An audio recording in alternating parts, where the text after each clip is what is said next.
Поштовани криптоентузијасти, денес е вторник, како што знаете, од претходната недела ни остана уште ова видео, а тоа е вести за економија и биткоин, така да денеска ќе можеме тоа да го направиме. Има доста битни теми, како што е невработеноста во Мурика, која што доаѓа во петок, тоа е новата стапка на невработеност, која што е директно поврзана со монетарната политика на Федералната резерва, што нормално е поврзана со инвестирањето како во крипто, така и во се останато.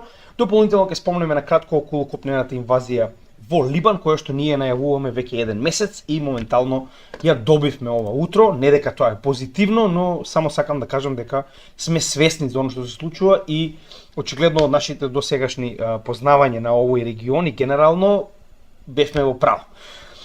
И нормално некои вести интересни за биткоин кои што ги имаме, со тоа што прво нормално ќе почнеме со што изгласавте за оваа недела. Значи во текот на вчерашниот ден беше ставен пол, анкета, за што ќе работиме во текот на оваа недела, така да од утре понатаму очекувате altcoin вести, геополитика и крипто, техничка анализа, а во недела ќе имаме нешто многу интересно. Ова е видео кое што јас ви го ветив уште пред една недела, а тоа е според вашите гласови биткоин против војна. Односно ќе разговараме дали е можна војна доколку економскиот, односно финансискиот систем во светот е базиран на криптовалути, односно на валути кои што ние ќе ги поседуваме, кога државите нема да може да принтаат пари за да водат војна и ќе мора нас да не прашаат да им ги дадеме своите средства за да можат да така речено започнат војна. Така да ова ќе биде доста интересна работа. Верувам дека ќе ви се допадне, ова е нешто уникатно, досега вакво видео не сум видел и одлучив да биде нешто интересно на нашиот канал како специјално неделно видео и гледам дека вие се сложувате со мене, значи ќе дојдеме, нели? Сето ова ќе биде изработено, не се скирајте, знам дека биткоин против акции има доста луѓе кои што сакаат да го видат, вклучувајќи ми и мене, но ќе дојдеме и до тоа видео ви ветувам. Сега, пред да почнеме една многу битна работа, значи денеска како една кратка статистика са бајлет објави, сега сакам да ви го покажам истото. Значи во последните 365 дена, така речено од претходниот 1 октомври до денес ние сме објавиле 329 видеа и 37 лайв стримови, што значи заедно сме објавиле 367 видеа, од кои повеќето се повеќе од 1 час. Значи овдека не ги броиме шортс, тоа се најчесто информативни видеа со кои што ви информираме што ќе биде следната работа, но само сакам да ви покажам дека кога ви ветив, уште од самиот почеток дека редовно ќе го работам ова, јас никогаш не земам некоја работа ако тоа го правам половично, или можам да ја правам или воопште не ја правам. Така. Сега зошто е ова битно? Затоа што ако ние бесплатно досега сме направиле буквално секој ден во последните 365 дена, барем по едно видео од 1 час, замислете што би правеле кога потенцијално би можеле да го работиме ова професионално. За да ни помогнете да го работиме ова професионално, многу пати тоа се го кажав, ова ќе го повторам уште еднаш, се надевам дека не ви смета, но тоа е начинот на кој што можеме ова да го објасниме на македонскиот народ, односно преку нашата Patreon група, каде што со вашето платено членство ни помагате да можам да се фокусирам да го работам ова професионално.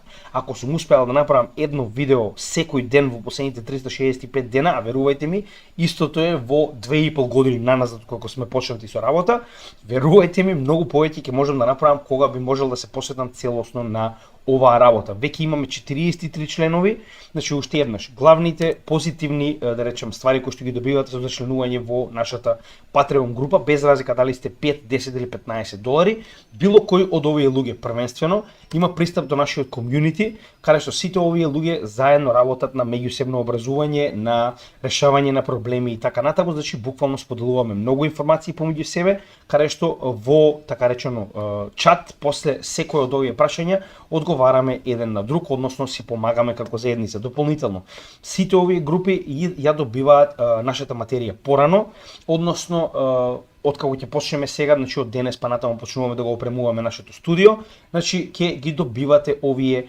видеа еден ден порано. Видеата ќе бидат снимани во ноќните часови, оние кои што се дел од Patreon групата ќе ги добиваат порано, а останатите ќе ги добиваат следниот ден во одредено време на нашиот канал, со тоа што дополнително одлучивме дека ќе дозволиме на оваа група да има уште еден исклучиво за нив лайвстрим во кој што ќе може да постават се што ги интересира како прашање и секоја недела на оние кои што се членови на последната група, односно почесен гемиџија, ќе им одговараме екстензивно на пораките кои што ги праќаат во текот на неделата секоја недела. Така да тоа е она што можеме до сега да го понудиме, понатаму ќе има уште многу, но сега за сега тоа е во основа што можеме да понудиме на овие луѓе кои што ни помагаат финансиски, да можеме да го работиме тоа што сме го работиле до сега, но професионално. Така да, македонец за македонец, мала помош од ваша страна за јас да продолжам да работам уште повеќе во полза на сите македонци во светот. Односно, овие луѓе помагаат уште повеќе да се креира едукациона материја за сите македонци во светот на македонски јазик. Сега, ова ни беше пратено како документ од Игор Стефановски, така да му благодарам многу, значи ова е многу голема помош, зошто? Затоа што искрено не знам од каде излезе ова, но на вистина добро ќе дојде денеска. Зошто го велам тоа? Затоа што ова State of Asset Tokenization 2024 година ни покажува колку е забрзана, и тоа замислете само во неколку месеци, потребата и процесот на токенизирање на се во светот. Тоа што ние го зборуваме веќе една година, тоа што Лери Финк го најави на почетокот на оваа година со така речено одобрување на биткоин под ETF, сега веќе го гледаме и во репорти кај традиционалните финансии. Односно, ќе го анализираме овој репорт за да видите колку само значи прво се очекува оваа да речам категорија да порасне, а дополнително до каде моментално стигнат. Значи првенствено ова се предикциите, односно очекувањата како од најголемите банки како што можеме да видиме овде, како Standard Chartered во Англија и Citi во Америка, значи се очекува до 2034 10 години од сега 30 трилиони вредни капитални средства да бидат токенизирани. Така, додека до 2030 BCG групацијата очекува 16 трилиони. Значи дигитални се ова security се практично обврзници на Америка, 5 трилиони обврзници на Америка се очекува до 2030 година да бидат токенизирани и 2 трилиони до 2030 е предвидување на McKinsey & Company. Со тоа што ова се количините на капитал во различни пазари. Како што овде ќе имаме значи светски ресурси 139 трилиони, ова се светскиот пазар на долг на држави, значи ова се обврзници 128 трилиони, 109 трилиони акции, 21 трилион испринтани пари, 11 трилиони тоа е практично недвижноста која што моментално се тргува, 2 трилиони ова е приватен кредит. Значи она што сака да ви го покаже е дека моментално целиот маркет кап на крипто е околу 2 трилиони. Така, еве 3 да речеме. Додека погледнете колку голем капитал има шанса, односно не само шанса, него има реалност е дека ќе биде токенизиран со време. Така да токенизацијата е еден голем процес кој што мислам дека може да донесе соодветни пари на оние кои што ќе инвестираат во правилните проекти. Со тоа што во 2024 година year to date, така, само до септември, во јануари имавме Лери Финк, затоа што јас ова постојано ви го покажував како видео каде што истиот излезе и кажа дека се оди кон токенизација. За во март веќе да ја отворат својата платформа, знаете и сами, build на Ethereum. Така, истото го видовме и од ретардот Джейми Даймон, кој што истото го каже. Значи он со исклучок на, значи он освен биткоин сите ги сака, само биткоин не го сака. Така. Значи OCC, Host Symposium on Tokenization at DC Headquarters. Значи веќе гледаме институции, така.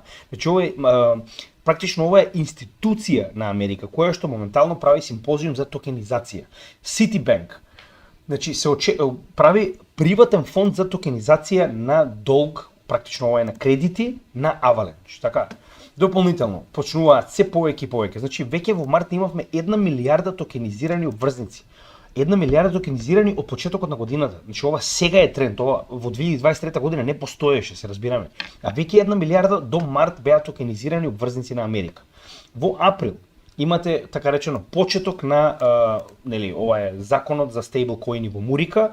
Во исто време 7 централни банки се прекучуваат на BIS, тоа е Bank of International Settlement, односно централната банка на сите централни банки за да тестираат токенизација.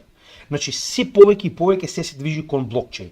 Пред 3 години не можеме да го замислуваме ова. Сега ги гледате најголемите институции донесуваат закони со кои што се регулираат овие ствари, оваа технологија. Централната банка на сите централни банки моментално се обидува да најде начин како да интегрира целата оваа технологија. Значи треба да сме луди да не учествуваме во овој пазар, се разбираме?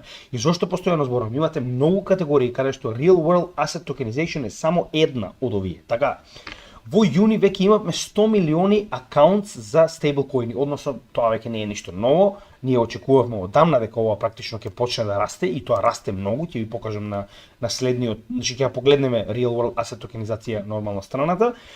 И понатаму, гледате, сега овде ќе имате еден куп, значи мика регулативата која што моментално од 1 јули ги пушти во практично во иако не е целосно применета до декември оваа година, во јули веќе почна да се применува законот за стейблкоини и сега натаму имате еден куп. Значи 2 милиарди од значи погледнете, од март до август, значи за 3 месеци практично се зголемил дупло обемот на токенизирани обврзници од 1 на 2 милиарди, така.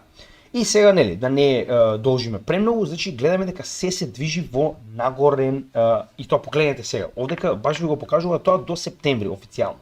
Во септември сме имале 174,5 милиарди токенизирани фиат валути, односно во оваа ситуација тоа се нормално долари, така, затоа што доларот е најкористен во стейблкоините, така. Ова е рекорд. Значи зошто го велам тоа? Ако погледнете моментално претходната година, значи, на врвот на претходниот bull маркет во 2022 година, ние сме имале 169,6 милиарди фиат, значи долари, претворени во стейблкоин.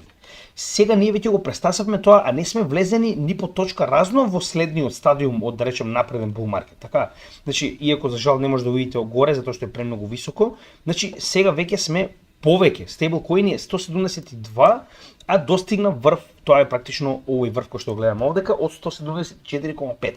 Веќе сме го престасале, а се уште не сме во ефективен bull маркет, зборувам во оној банана дел. Така, приватен кредит 8,9 милиарди, ќе покажеме за ова, категорија која што не ја следиме реално, тоа се банки кои што даваат приватен кредит на блокчейн. Ова е практично обврзници, долгорочни обврзници на Америка, 4,2 милиарди, 2,2 милиарди краткорочни обврзници на Америка, 958 милиони, ова се ресурси, претежно злато, и 5,6 милиони за жал, но ова, верувајте ми, ова ќе расте како нешто што не сте виделе до сега, а тоа се приватни акции. Со тоа што сега, ако продолжиме, стейблкоините многу не интересира, приватниот кредит реално ништо посебно сега за сега. Јас реално имам Centrifuge затоа што учествував во овој проект, а тоа беше еден од Polkadot аукциите и затоа имам Centrifuge, верувале или не. Само што е многу мала количина, ќе видиме дали ќе порасне. Short term US government debt, оно што го зборувавме, гледаме енормен раст, со тоа што ние овдека можеме тоа многу јасно да го видиме и во реално време, не само од самиот репорт. Значи гледаме енормен раст. Ова е уште една од причините за кои што ви велев дека го зголеми своето учество во Ondo. Погледнете и категориите на Ondo. Тоа се оваа зелена категорија и оваа лилјакова под неа. Значи моментално тоа е, се извинувам, не зелена, туку двете под зелената. Зелената е на Franklin Templeton, фондот за токенизирање на обврзници, додека USDY и USDY и OUSG заедно се две категории кои што моментално ги поседува Ondo Finance. А ако ги земете заедно, истите се практично на прво место, верувале или не. Затоа што тоа се два фондови кои што ги поседува Ondo, значи они ќе имаат вкупно 627 милиони повеќе дури и од BlackRock. Значи замислете, ова е Ondo Finance. Не заборавајте, ова е крипто проект, така. Ова е non-government debt, не ни е битен моментално. Commodities, како што веќе кажеме, гледате дека поголемиот дел од нив се злато. Значи ова е практично најголемите токенизирани верзии на злато. Public equities, како што кажеме, тоа ќе го покажеме веднаш, но една работа што сакам да ви ја покажам. Погледнете кој проект стои најздола, очигледно со добра причина. Centrifuge, како што кажам, че ова е мала количина, поради тоа што бев дел од аукцијата на Polkadot, и погледнете овде. Добро, сега ова се нели доста проекти, но еве го моментот. Значи број 1 TVL на токенизирани treasuries, она што јас ви го кажувам, заедно моментално поседува повеќе дури и од BlackRock, со тоа што BlackRock директно соработува со овој проект. И затоа финансирам во него. Се разбираме, затоа финансирам во Ondo. И како што кажавме, ова е битниот дел кој што сакам да ви го покажам. Значи, прво гледаме дека и другите земји почнуваат да го следат ова. Значи, погледнете, Global Bonds продолжува да расте. И тоа е енормно. Со тоа што ова се европски, очигледно, значи не зборуваме за американски долг, зборуваме за долг на останатите земји, каде што гледаме дека европскиот пазар почнува да влегува во оваа токенизација. И нормално овдека би сакал да го покажам и стокс, како што веќе кажав, значи гледаме дека веќе почнуваат постепено, само момент да се отвори категоријата, веќе почнуваат постепено да ги токенизираат и акциите. Она што ние постојано го зборувавме, гледаме дека трендот се повеќе се зголемува. Со тоа што видиме кои се, нормално, како и секогаш ова се најголемите компании, секогаш ќе бидат први. Со тоа што овде имаме компании како Nvidia, MicroStrategy, добро, во оваа ситуација тоа што се дефинитивно инволвирани во крипто, имате Tesla, ги имате Apple, Intel, Microsoft, Alphabet, значи ова се најголемите, практично и главните акции кои што моментално спаѓаат во S&P 500. Така да, ова само ќе се забрзува. Така да, токенизацијата е една од категориите кои што очекувам да донесат најголем профит и затоа сакам уште повеќе да зголемам својата, така речено, изложеност на Ondo Finance. Сега, почнуваме со втората тема, а тоа е невработеноста, значи како што кажам. Досега ние една година наназад, па и повеќе, ја следевме значи инфлацијата во Америка, затоа што тоа беше водечкиот индикатор кој што ја водеше во исто време и политиката на Федералната резерва. Сега сме обратно. Сега сме во ситуација каде што напротив, значи имаме момент во кој што невработеноста, односно вториот мандат, втората работа која што треба Федералната резерва да ја врши, е оној кој што ја води играта и диригира колку rate cuts ќе имаме овој пат. Значи кога имаме повисока инфлација, имаме rate hikes со цел да се намали истата, и кога имаме невработеност, имаме rate cuts со цел да се ублажи, така речено, оваа криза потенцијална, да се даде што подобра економска сфера на, да речем, економијата во Америка и на тој начин да се намали невработеност. Со тоа што без промашај, тоа што јас постојано го зборувам, голема е веројатноста дека ќе добиеме рецесија. Тоа не е крај на светот, значи тоа е нешто што мораме да видиме како потенцијално би делувало на криптосфера. Погледнете, секогаш кога сме имале покачување на во оваа ситуација, значи на rate cuts, така, се извинувам, на rate hikes. Значи кога сме ја покачувале каматната стапка на Федералната резерва, секогаш последователно откако сме достигнале врв, почнала да излегува надвор од контрола на невработеноста, тоа е портокаловата линија. И следувало период на рецесија. Така, повторно, покачување на rate hikes, односно каматната стапка на Федералната резерва, покачување на невработеноста, рецесија. И погледнете постојано истата ситуација. Прво имаме каматни стапки покачување, потоа невработеноста излегува од така речено контрола, рецесија. И постојано имаме истата ситуација еднаш, два пати, три пати, пет пати, 100 пати. И затоа јас постојано зборувам дека голема веројатност дека и овдека ќе добиеме рецесија и покачување на невработеноста, и тоа е најголемиот страф на Федералната резерва моментално. Еве, и во 2007 година покачување на rate cuts довеле до покачување на невработеноста и рецесионен период, и моментално каде се наоѓаме? Во истата таа ситуација каде што имаме енормно покачување на каматните стапки на Федералната резерва до 5,5% и моментално се наоѓаме во периодот каде што невработеноста почнува да расте. Нормално нас не лажеа од Федералната резерва дека не треба да се секираме, очигледно треба да се секираме затоа што историјата ни покажува дека рецесија во 99,9% од случаевите е неминовна. Со тоа што овде имаме едно интересно интервју кој што сакам да споделам со вас, каде што исто така еден од овие искусни инвеститори кажува кое е своето мислење нормално за она што го очекува од Федералната резерва на новиот состанок кој што треба да го очекуваме во ноември. Значи не овој, туку следниот месец на неговиот почеток некаде околу 8-9 ноември. Сега се очекува уште еден, значи пак сега зошто е тоа така? Се очекува уште еден rate cut од 50 поени, односно 0,5%. Тоа е, значи, ретко се случува и најчесто се случува кога Федералната резерва се обидува да спречи некаква криза. Во оваа ситуација станува збор за криза на невработеност. Ќе покажеме зошто.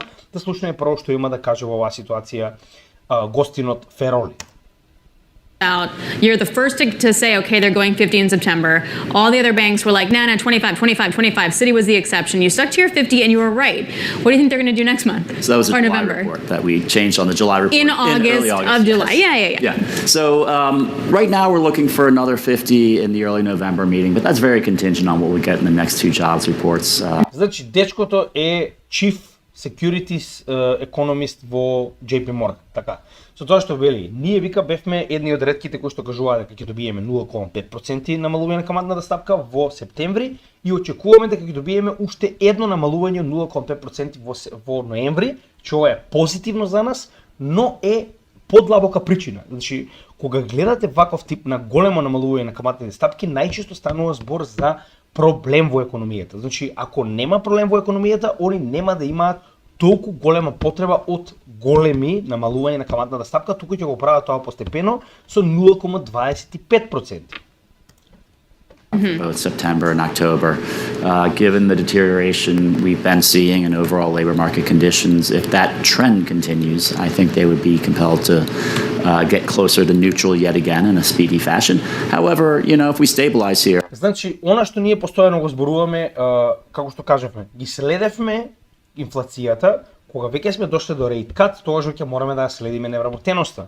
И ние го зборуваме тоа последните 5-6 месеци и еве го, сега тоа кажано од господинот Фероли, вели, значи моментално ако добиеме во оваа ситуација практично deterioration, односно да практично дојдеме до повисока невработеност во следните неколку месеци, очигледно нема да имаат избор освен да продолжат да намалуваат со забрзано темпо и со многу поголеми rate cuts од 0,5%. I think without a deterioration, I think it would be tough for Powell to pull the committee into an. It's like even if we do see a material slowdown in higher. I think they would be compelled to get closer to neutral yet again in a speedy fashion. However, if we stabilize here, I think without a deterioration, I think it would be tough for Powell to pull the committee into another larger cut like he did. What would deterioration look like? Значи, уште еднаш, се зависи од тоа како ќе се зголемува потенцијално невработеноста. Ако видиме зголемено, така речено зголемен терк на стапката на невработеност, очигледно ќе очекуваме и зголемени намалување на каматната стапка. И она што го погледнавте во претходното видео каде што зборувавме за техничка анализа, односно quantitative easing следува после намалување на каматните стапки со цел да се направи буст на економијата и да се прекине овој тренд на зголемување на невработеноста. Што значи, погледнете, истото ќе ви кажа и он, треба и мораме да следиме стапката на невработеност. Like what it feels like they have zero tolerance for any rise in the unemployment rate. So what does deterioration look like for that 50 So basis I do think a rise in the unemployment rate would be something that I think if we were to see another 0.2 move up over those next two reports, I think then it becomes an interesting.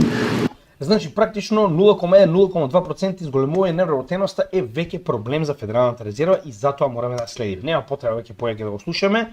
JP Morgan ни е омилен на овој канал. Значи, уште еднаш, ево, Reuters 27 септември, тоа е пред само 3 дена, вели Фед се очекува да намали уште еднаш 0,5% во ноември. Зошто е тоа така и дали ќе биде тоа така, останува да видиме од новата стапка на невработеност на 4 октомври. Каде што гледаме дека според консензус, односно генералното мислење на пазарот, ќе остане на 4,2%, каде што моментално се наоѓа, но според Trading Economics се очекува истата да порасне повторно на 4,3%. Истото можеме да го видиме и на Forex Factory, каде што нормално овдека прво треба да го најдеме само момент. Значи потребен ни е само момент 4 октомври. Значи 4 октомври да видиме што очекува Forex Factory околу целата оваа ситуација, значи unemployment rate во Америка 4,2%. Очекува да нема промена.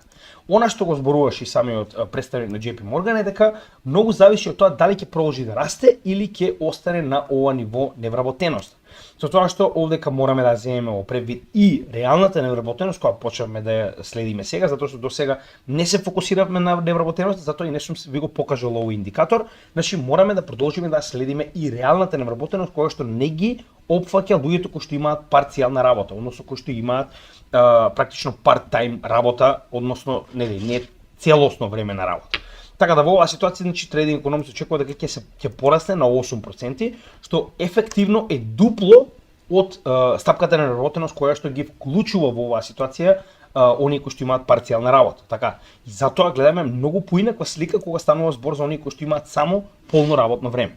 Така да, затоа мораме и ова да продолжиме да го следиме, затоа што за ова не се зборува во јавноста, но е една од најбитните ствари кога станува збор за невработеноста и кога се фокусираме на невработеност. Што значи дека ако видиме уште една 0,5%, тоа уште толку ќе го забрза практично во оваа ситуација пазарот.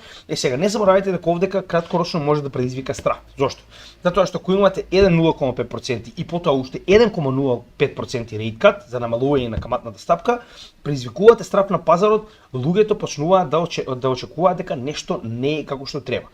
затоа што кога имате толку брзо намалување на каматната стапка, како што видовме веќе овдека, зошто се случува тоа, значи ваквото брзо намалување на каматната стапка, како што може да видите овдека од 2008 година, е со цел да се спречи овој раст на невработеноста, оваа рецесија која што моментално се случува. Истата ситуација, кога имате ваков брзо намалување на каматната стапка е поради истата причина, рецесија и невработеност. Така да и во оваа ситуација очекувано би било дека ово што го гледаме е баш поради истата таа причина и затоа краткорочно може да предизвика страф на пазар. Тоа нас искрено не плаши, тоа е само уште една добра шанса да докупиме, доколку ова делува негативно на криптопазарот, а постојано зборуваме дека не можеме да знаеме затоа што криптопазарот никогаш досега не бил во практично во рецесија. Така да мораме да го видиме тоа, да видиме како би делувал криптопазар пред да анализираме. Затоа и нема поента пред време да го анализираме додека не се случи. А историски, уште еднаш ќе напоменам, гледаме дека досега не се случило да имаме волку агресивен период на rate hikes, без при тоа истиот да ја извади невработеноста надвор од контрола и да предизвика рецесија. Така да останува да видиме, но ова е нешто за кое што мораме да се припремиме, затоа што гледате дека за разлика од стандардните економисти се обидуваме да ги предвидиме овие работи пред да се случат во однос на нашите познавања, затоа што ако ние чекаме да се случат, тогаш веќе сме промашиле. Како што веќе кажав, значи кога зборувавме дека огромната количина на испринтани пари уште на почетокот на самиот наш канал ќе доведе до огромна инфлација, затоа што Федералната резерва викаше не, како нема шанси тоа што ние сме испринтале 40% од сите долари во постоење плюс нема да доведе инфлација, не. И што направи? Доведе до инфлација. Кога зборува дека инфлацијата ќе биде краткорочна, што излезе? Не е краткорочна, траеше година и половина. Кога кажува дека е нели транзиторна и дека не се секирате, се ќе биде во ред, па нема да биде висока, па испадна висока. Значи сакам да кажам дека досега ништо не погодиле како и вообичаено, тоа не е нешто ново за нас, но тоа не го менува фактот дека ние треба да се прилагодиме на сето ова и да гледаме пред Фед, така? Значи Фед си гледа пред носот, ние треба да гледаме малку подалеку. Со тоа што повторно овдека, значи сега за сега се очекува 35,5% очекува дека ќе имаме 0,5%, а 64,5% од гласаниците очекуваат дека ќе имаме 0,25% rate cut. Повторно, сето ова верувам дека многу ќе се промени кога ќе ги добиеме стапките за невработеност. Со тоа што јас верувам дека ќе добиеме уште едни стапки за невработеност во ноември пред да го добиеме овој состанок. Така да тоа е многу битно, затоа што овој состанок треба да биде на 7 ноември, а стапката за невработеност најчесто излегува првиот петок во неделата, ако не се лажам, од новиот месец, така да ќе ја добиеме пред состанокот. Значи ќе имаме уште две стапки за невработеност пред да знаеме со сигурност што планираат да направат. Сега, на кратко сакам само да ви кажам, уште еден показател дека појма нема што се случува со невработеноста или пак со генерално целиот пазар. Значи ова е Summary of Economic Projections, доплот план на Федералната резерва од јуни и овој кој што го добивме сега во септември. Значи ќе ги споредиме за да видите како моментално изгледа тоа што ви го кажувам дека нема појма што се случува и повторно не е дали имаат или немаат појма, нас не е битно што они ќе превземат, затоа што без разлика колку е некој неписмен, ако неговите нозе се на педалата за газ и кочница, ние мораме да гледаме што он ќе прави. Се разбираме, без разлика дали е неписмен или не. Така да во оваа ситуација мораме да видиме што очекуваат за да знаеме што планираат да направат. Каде што GDP не интересира моментално, но невработеноста во јуни очекувале дека максимум ќе дојде до некои 4%, како што можеме да видиме, со тоа што они очекувале дека покачувањето на невработеноста ќе дојде дури во 2025 година. А што добиваме на крајот? Добиваме друга ситуација, каде што гледаме дека веќе очекувањата им се над 4% во 2024 година и да продолжи да расте во 2025 година. Значи, наеднаш за само 3 месеци има целосно поинакви очекувања за невработеност. Затоа што они не може предвреме да ви кажат, знаете што, ние моментално правиме покачување на rate hikes, а потоа очекувате и рецесија. Се разбираме, че на тој начин правиш паника на пазарот. И затоа моментално гледаме дека ова не го објавуваат и наеднаш постепено се менува тоа што ние очекуваме, дека ќе добиеме рецесија и на нивните гледишта. Со тоа што повторно сега нема да се фокусираме на инфлацијата, со тоа ќе се фокусираме кога ќе дојдеме на практично делот кога ќе зборуваме за инфлација, негде подоцна во месецот, на средината. Погледнете сега овде. Значи, затоа што има очекување дека нема да имаме зголемување на вработеноста, истите очекуваа во 2024 година во јуни дека потенцијално ќе имаме само еден рейт кат до крајот на годината. Погледнете, затоа што имавме 5,5%, поголемиот дел од нив очекувале дека ќе дојдеме до 5,25 и 5,5%. Така. Значи дека очекувале еден рейт кат од 0,25%.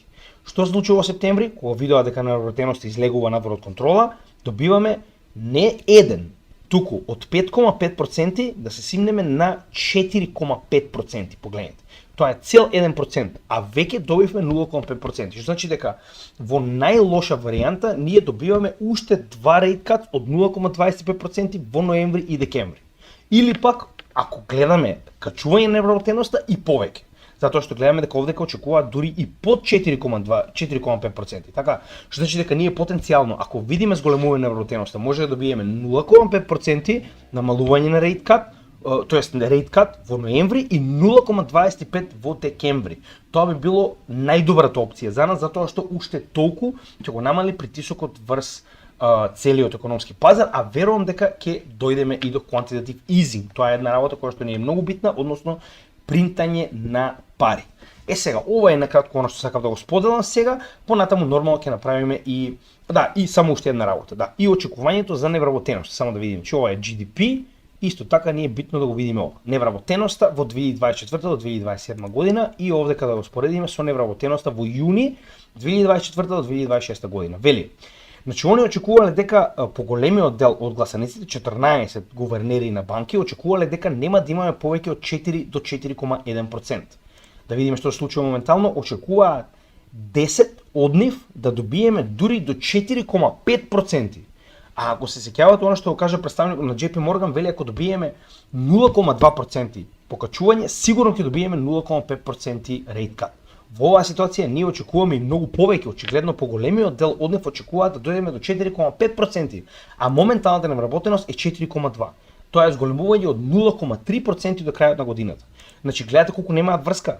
Значи гледате колку поима немаат што прават. Со тоа што нема да одиме во иднина, затоа што они не може да предвидат за 3 месеци, а не наредната година. Се разбираме. Но повторно, не заборавајте, ова се луѓето кои што одлучуваат колку долари ќе има во светот. Што значи дека мораме да следиме која е нивната работа, без разлика дали нас се допаѓа или не. Така да во оваа ситуација да се надеваме дека ќе ја добиеме подобрата варијанта, да се надеваме дека невработеноста ќе продолжи да расте во Америка. Како што кажав, глупаво звучи, но верувале или не, дојдовме во тој период од економијата каде што колку повеќе се зголема невработеноста во Америка, толку повеќе Федералната резерва нема да има друг избор освен да ја стимулира економијата, а со тоа да стимулира и купување на ризични добра како што се акции, криптовалути и така натаму. Значи тоа е крајно позитивно за нас. 4 октомври останува да видиме која е стапката за невработеност. Следна битна работа, за жал, она што ние до сега постојано го зборуваме, сега веќе се случи, уште пред месец дена кога зборував дека се повеќе и повеќе има голема реалност да видиме коплена инвазија на Либан, тоа моментално го гледаме денес. Со тоа што на следното видео за геополитика сакам да обработам што се случувало во 2006 година, затоа што имаме канал кој што многу добро ги обработува овие работи. History Legends, може би сте слушнале, ние многу пати сме го препорачале како канал, каде што сакам еден дел од тоа видео кој што го има за практично споредба, за тоа што се случувало во 2006 година, да ви го покажам, за оприлика да имате представа што очекуваме сега да се случува во овој, така речено, конфликт и оваа моментална инвазија на Израел врз Либан. Уште еднаш, главната мета во целата оваа ситуација е Иран. Ние не гледаме поместување на пазарот, погледнете и сами. Значи моментално биткоин е во многу добра позиција, како што веќе кажавме околу техничкиот дел, мораме да напоменеме уште еднаш. Ако се сеќавате кога направивме техничка анализа, кажавме да, ова е пробив, но дури и да добиеме корекција до горната граница на овој канал, тоа е сосема нормално, затоа што нормално кога нешто ќе пробиеме, секогаш мораме прво да пробаме дали сме успеале да се задржиме над него, дали има доволно интерес, и тоа моментално вчера го докажавме уште еднаш. Единствена пречка која што моментално ја гледам и повторно ќе ви го кажам истото е буквално ова што моментално го гледаме овде, а тоа е инвазијата на Либан врз Израел. Сега, значи ќе опуштиме клипчето, она што сакам да ви го покажам, погледнете. Исто така дел од техничката анализа која што ја правевме во оваа недела. Значи кажавме дека нивото 100 е многу голема психолошка бариера за доларот и гледаме дека постојано истото се држи на ова ниво. Погледнете, секогаш кога сме приближиле до нивото на 100, ние сме добиле огромен раст нагоре на доларот. Не велам дека ќе добиеме сега моментално истото, затоа што нема така речено сила која што би го донела нагоре, освен потенцијална војна каде што Иран би бил вклучен и ќе добиеме нафтен шок. Затоа што, како што веќе покажуваме во техничката анализа, ОПЕК е мирен, нема никакви спречувања на производството, што значи дека автоматски нема да делува на позитивно на вредноста на нафтата и со тоа и на доларот, а монетарната политика на Федералната резерва се менува кон намалување на вредноста на доларот. Така да ова што го гледаме моментално се последните крици на сила на доларот пред конечно да добиеме придвижување надолу, но тоа нема да го добиеме пред да се смири овој конфликт потенцијално, а со тоа и кога ќе добиеме конечно корекција надолу на DXY ќе делува позитивно на биткоин. И ово што моментално го гледаме е буквално ритест на горната граница на каналот, нешто што ние го очекувавме. Гледам од алткоин пазарот денес дека доста позитивно очекува да се движи пазарот. Погледнете, значи нема страф, како што може видите и сами, имаме доста голем раст на алткоините, а во исто време ако го споредиме тоа со нафтата, која што во спротивно ако имаше страф на пазарот ќе почнеше да расте, имаме обратна ситуација. Ние имаме пад на нафтата. Но уште еднаш ќе напоменам, не забравајте, сето ова е поврзано со инволвирањето на Иран. Иран е тој кој што моментално има сила и можност да направи нафтен шок со потенцијално затварање на теснецот на Хормуз и теснецот на Ал Мендеб. Без тоа, сега за сега немаме, како што може видите и сами изгледи, дека ова потенцијално ќе се претвори во нафтен шок. Но мораме будно да следиме оваа ситуација, затоа и понатаму имам 2% од своето портфолио, веќе го надградив, пак имам некои 3 прилика. Значи тоа е стейблкоини кои што ги чувам настрана за потенцијална подлабока корекција поради ова што моментално го гледаме. Вчера го најавивме во текот на ноќта и ова го добивме пред 5 часа. Flares illuminating the skies above southern Lebanon, a sign that Israeli troops were crossing the border. For days, Israel's military had been mobilising along the northern border. Airstrikes throughout Monday paved the way for a ground offensive, which Israel says will be limited, localised and targeted against Hezbollah sites. Значи на стока еврејска не се верува што и да кажат, значи кажуваа дека нема, сега ќе има, сега наеднаш веќе се внатре во Либан, со тоа што вели постојаните удари на овој појас кој што е одма на северната граница на Израел и јужната граница на Либан, е буквално со цел да се омекне одбраната и да се неутрализира потенцијална одбрана пред да влезе копнената војска. И тоа моментално во утреските часови се случи, со тоа што нормално лажат како и секогаш дека ќе биде ограничено, така лажеа и во Газа пред да ја прегазат целосно. Сега моментално тоа го гледаме во Либан и целиот свет спие, на никого не му текнува да превземе ништо, но само сакам да ви покажам дека моментално се случува тоа што ние ви го најавувавме. If we look at the composition of the strengths of Hezbollah, is made of mainly the missile units and the special forces. Now, Israel believes that it has destroyed most of the missile unit, or at least 50 to 60 to 70%. And now what Israel wants is to surround the special forces. Israel Значи, она што ви кажуваш истиот овој професионалец, така да воен аналитичар, е дека главните два юнити на Хезболах се еден юнит, односно единица која што е задолжена за ракетни напади и специјални единици кои што се задолжени за hand-to-hand combat, односно тоа се оние специјални единици за ваков тип на герилска војна. Со тоа што сега моментално Израел се фали дека успеал да ги униси сите ракетни, што нема теоретски шанси, единици и дека сега влегува да практично ги неутрализира овие специјални единици. Една битна работа која што мора да разберете дека во југот на Либан моментално нема либанска војска. Ова е парамилитарна организација директно помогната од Иран, која што се бори на југот на Либан. Иранската војска е либанската војска е на север. И дури вчера најавија дека потенцијално ќе ја преминат оваа река која што го дели Либан на два дела со цел да помогнат на Хезболах, доколку Хезболах го дозволи тоа, замислете, толку е сериозна оваа милитарна организација и дополнително значи да помогнат во практично одбивање на оваа инвазија на Израел. Но за ова повеќе во видеото за геополитика, значи последниот пат доста добро си поминали израелците во 2006 година и тоа ќе ви го покажеме. Значи тоа е нешто што верувам дека ќе ја смени оваа војна на негатива за Израел, но повторно останува да видиме. Се со време ќе го направиме тоа кога ќе дојдеме до геополитика. За сега се враќаме на биткоин. Значи биткоин моментално ова е еден многу интересен чарт кој што сакам да ви го покажам денеска, затоа што ако не е најдобар перформинг асет во годината е најлош. И тоа кога е секогаш во bear годината. И ова како што можеме да видиме е уште еден показател дека биткоин халвинг е многу добра водилка, каде што еве ги 4 годишните циклуси повеќе од јасни. Со тоа што секогаш кога имаме по завршувањето на врвот или овој апсолутно најдобар перформанс за годината, а тоа е оваа година, имаме bear market. Така. Потоа имаме дно на bear marketот, почнување на движење нагоре, 2 години bull market целосни, тоест еве 3 би рекле, повторно bear market 2018 година. 2019, 2020, 2021 гледаме како се движи нагоре, така се зголемуваат и процентите. 2022 е bear market и е најлош асет по, да речем, профитабилност. И каде сме сега моментално? 2023 да завршиме со 156% во плюс.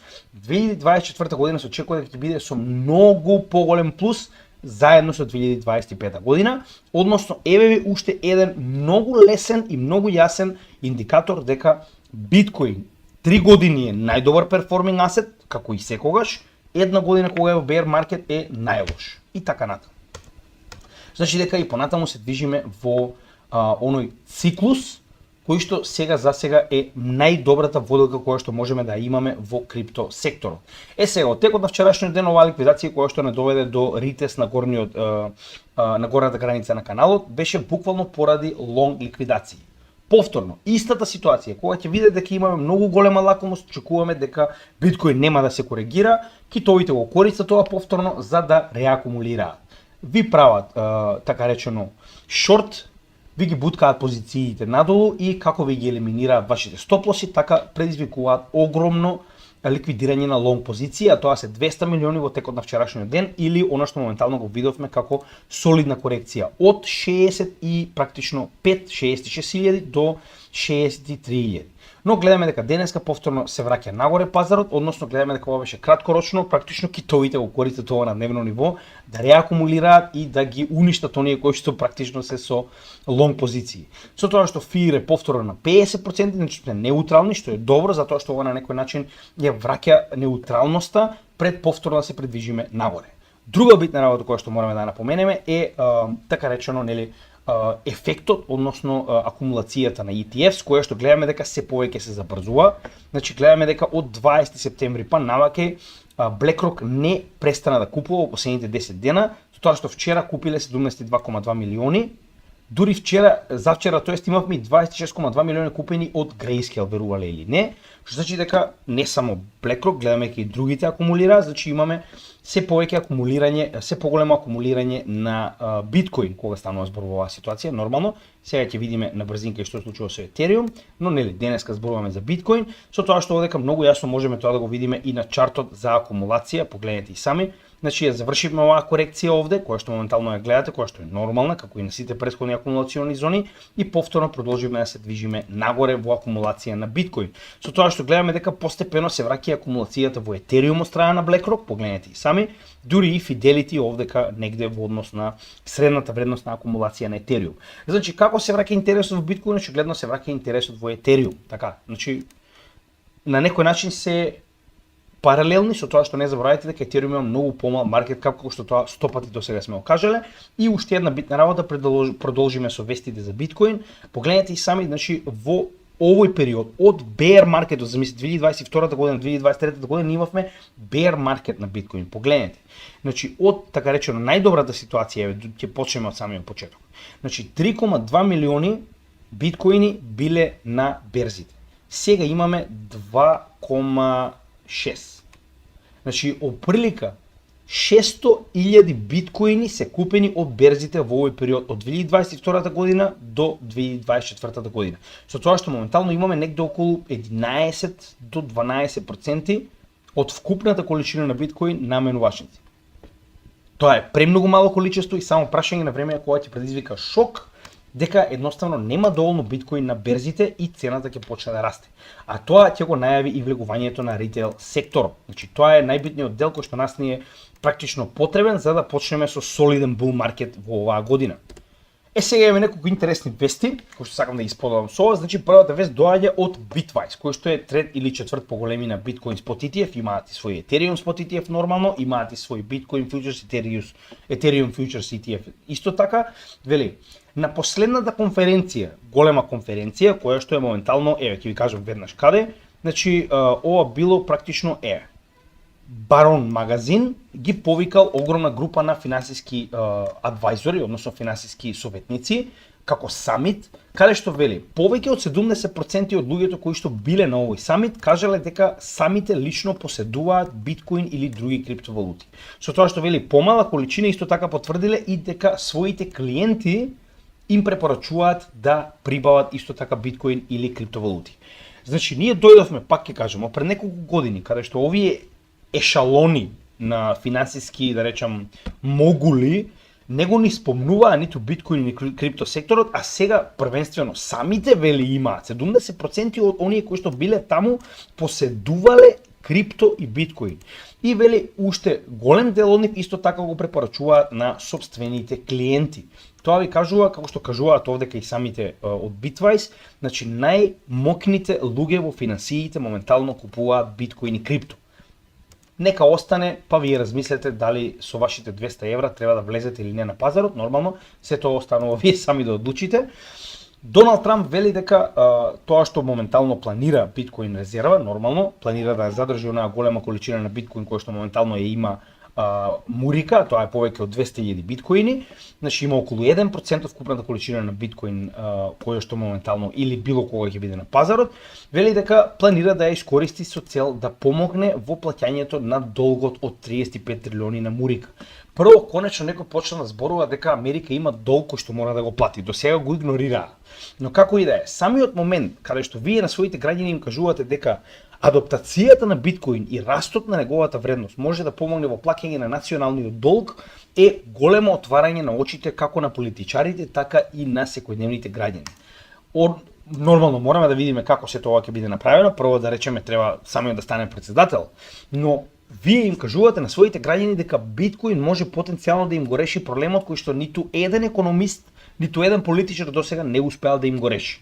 Тоа е многу позитивна кампања и многу позитивна реклама за биткоин и за криптовалутите. Нормално MicroStrategy, овој слепецов купил уши 489 милиони вреден биткоин и ми должи Ledger. Знам дека Маријан моментално се смее, не е смешно, затоа што моментално го изгубив квизот на значи 365 коин. Значи 365 коин беа на презентација во Crypto Hub Малта и отидовме со Маријан и му кажав, бато, денеска идеме по Ledgerот и го објавивме тоа дека сме дојдени да го земеме Ledgerот. И овој мајмун земал еден ден пред тоа купил 489 милиони долари биткоин и стигнал до 252.000 биткоини во MicroStrategy. А последната вест ние која што имавме беше пред една недела кога објавивме дека има 226.000 биткоини. И погодете што? Едно од прашањата беше колку поседува MicroStrategy, затоа што јас во тој момент знаев дека се 226.000, одговорив дека има повеќе од 200.000 и нормално тоа беше прашањето поради кое што освоив трето место, а не прво место на квизот. Значи срам да ти е, ми должи Ledger, не ме интересира, кога ќе го видам следен пат ќе му кажам, значи Ledger или не разговарам со тебе. Како и да е. Значи MicroStrategy продолжува да акумулира, тоа е доста битна работа, затоа што оваа компанија е буквално пример за останатите како може да го искористите биткоин, исклучиво биткоин во оваа ситуација, а верувам понатаму и другите, за екстремен профит. Значи дечките се пионири. Сега имаме некој значи овде ова имам три вести за решение за тоа како се повеќе масовно се адаптира крипто во секојдневните платформи и секојдневните купување и така натаму на луѓето. Значи тоа ќе биде еден од најбитните начини како масовно да се адаптира крипто во светот. Значи ова е некоја солуција така наречена, само да видим точно, Bitcoin Swap Service Bolts. Значи многу интересно направено, односно секој оној кој што има да речам некаков тип на онлайн бизнис или пак без разлика има продавница, значи може да ја искористи оваа апликација Bolts BTC Pay, која што е како плагин. Овој плагин го додавате на вашата страна, каде што луѓето може да плаќаат преку Lightning Network, а вие имате свој новченик и тоа верували или не морате да имате собствен нод, туку буквално оваа апликација ви помага без да имате собствен нод на Lightning Network да можете да процесирате Lightning Network биткоин трансакции. Со тоа што било кој со Lightning Network може да ви плати, а вие од ваквата апликација и плагин на страната ќе имате собствен wallet каде што ќе можете да учувате дури и да ги вадите надвор од Lightning Network на основната биткоин мрежа во собствен wallet. Така да ова е крајно позитивно, што ви дозволуваат со најобично инсталирање на плагин да имате свој новченик и да дозволите било кој на вашата страна да купува со биткоин Lightning. Ова е крајно позитивно затоа што не морате да се замарате за ништо, имате свој новченик, дополнително можете веднаш да ги извадите на самата биткоин мрежа, многу едноставно за сите оние кои што имаат некаков тип на онлайн бизнис. Дополнително имаме некоја интересна апликација, така наречена Albi Go, која што ви дозволува преку самата да имате нормално свој новченик, да се приклучите на некој од биткоин нодовите и да можете да правите on и off ramp на Lightning Network, каде што ќе може да купувате и продавате, тоест во оваа ситуација нормално трансферирате биткоин. Значи без разлика за што, сакам да кажам дека гледам дека оваа апликација Albi Go е достапна и на iOS за Apple, не знам кој од вас користи Apple, Господ нека му е на помош, и за Android нормално, за нормални телефони.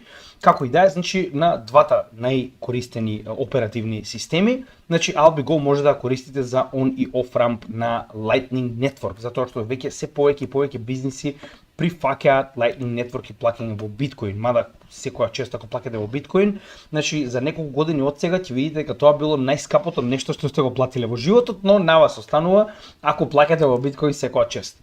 И PayPal, верувале или не, после тоа, нели, како еден од најголемите, да речем, магнати во плаќање, меѓугранични плаќања, нели, самите направија стейблкоин, сега ефективно почнуваат да примаат криптовалути, биткоин и други криптовалути, кои што ќе може да правите storage, ќе може да правите трансфер, што значи дека ефективно PayPal станува нормален wallet за криптовалути. Значи, јас не знам зашто ви чувале на PayPal ако имате Ledger, но нели пак на вас останува. Битно е дека PayPal е многу голем магнат кога станува збор за плаќање и дека ова само ќе зголеми уште повеќе луѓе да користат крипто. Така да ова е позитивно, затоа што има огромна база на клиенти. И за крај, значи она што јас ви го зборувам постојано, еве го се најавува се повеќе и повеќе во се повеќе земји, Israel goes cashless, односно со укинување сега, значи секоја, нели, држава си има свој начин како тоа го прави, со тоа што Израел одлучил тоа да го прави со укинување на одредени банкноти, односно банкнота од 200 шекели, кој да е овој добриот дух Каспер, значи моментално практично вие укинувате одредена банкнота која што така речено се користи секојдневно и се повеќе и повеќе намалувате користење на ефективен кеш. И сега погледнете овој дел што јас постојано го зборувам. Forbid possession of physical gold and silver. Добре дојдовте во 1984 година Джордж Орвел. Значи, оно што ние го зборувавме, сеќавате, и тоа кога го направивме видеото, каде што се споредивме, кои се ефективно позитивните страни на поседување биткоин, поседување недвижност и поседување злато. Што ви кажавме? Во било кој момент државата може вас да ви забрани да имате злато. Не може да ви забрани да имате биткоин. И што гледаме овдека? Израел моментално забранува на собствените граѓани да поседуваат физичко злато и сребро. Значи, државата може да проба да ви забрани држење на кеш и во оваа ситуација било каков тип на капитални добра кои што физички постојат, но не и биткоин. И овдека ова го земаат како, пазете сега, значи официјалниот изговор е дека парите се користат моментално, посебно од арапскиот дел, нормално арабите се секогаш криви, за така речено корупција и перење на пари.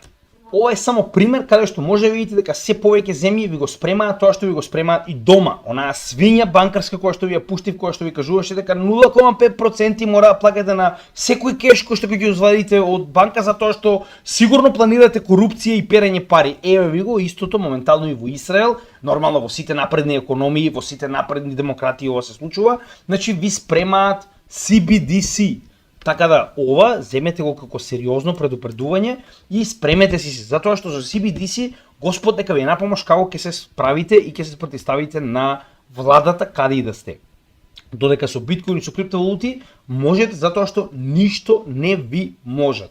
Така да ова е последно кое што сакам да го спомнам и нормално сите оние кои што не го погледнале, погледнете го видеото за CBDC, имаме неколку каде што ќе може да видите точно за што зборувам во овој дел.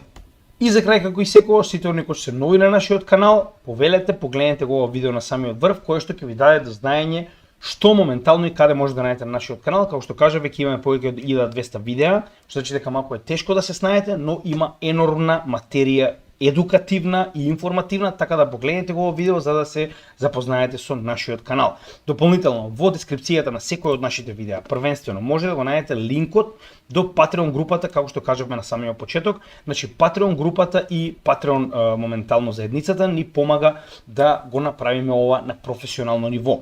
Денеска официјално го потврдивме микрофонот, значи ќе добиеме доста интересен, доста добар микрофон за нашето ново студио, светла да се нарачани, панелите за звучна изолација ќе ги инсталираме од утре па натаму и полека го припремаме нашето студио.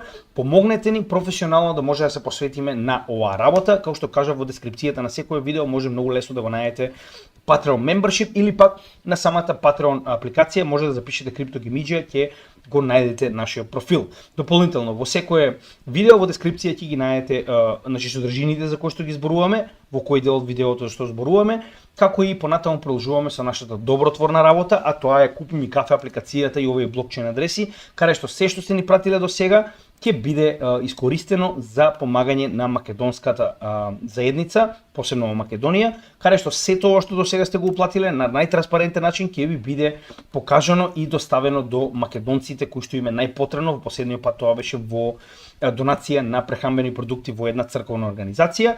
И за крај, нормално следете ги нашите социјални мрежи, со цел да добиете дополнителни информации кои што ги немаме во секој од овие видеа. Сите нови информации ги објавуваме на нашите социјални мрежи, како и нашите резервни канали на Odyssey, Rumble и Rutube. На Rutube секое утро објавуваме нов, тоест стар материјал од нашата 123 видеа напреден курс за техничка и фундаментална анализа, со цел оние кои што се малку подоцна да можат да се вклопат поедноставно во нашиот канал со следење на оваа обука одново. Благодарам, се гледаме во следното видео и поздрав од CryptoGamidžија.